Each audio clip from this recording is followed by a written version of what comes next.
किसान भाइयों को नमस्कार।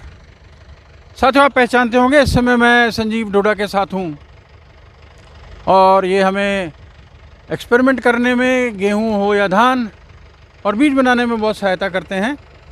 तो आज मैं इनके खेत में आया हूँ और ये भारतीय गेहूँ एवं जौ अनुसंधान संस्थान का नया बीज है और इसका नाम है DBW 327। हमने इनकी एक और जगह है खेत, वहाँ पर लगाया था और 332 अब हम आज लगाने जा रहे हैं।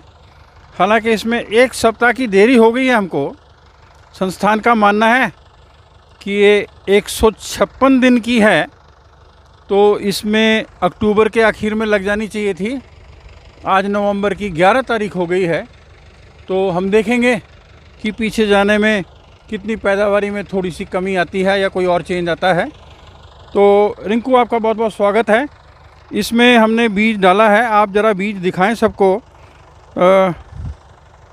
बीज की मोटाई देखें, ये लगभग काफ़ी अच्छा बीज है।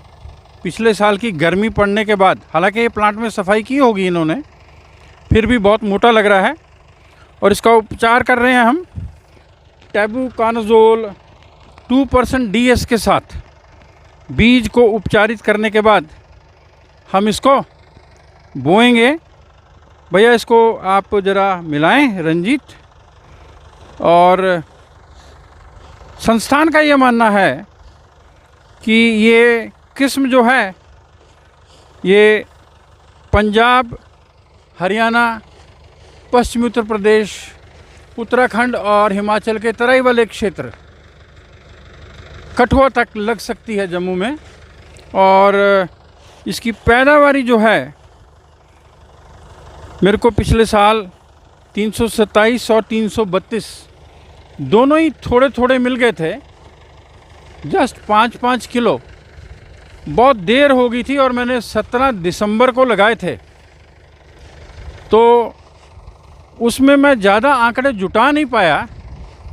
मगर मैंने देखा कि जो 17 दिसंबर को लगी थी उसमें 327 की तुलना में 332 ने अच्छी पैदावारी और अच्छे टिलर्स और लंबी बाली और दाने दिखाए थे 327 की तुलना में।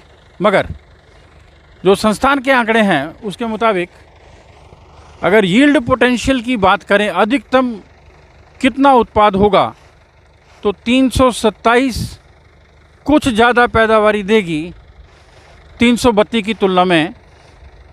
मगर अगर हम 1000 दानों की बात करें भार में, तो 327 में है 48 ग्राम भार 1000 दानों के पीछे, और 332 के 1000 दानों के पीछे जो भार है वो सिर्फ 2 ग्राम कम है, 46 ग्राम के आसपास ऐसा संस्थान मानता है।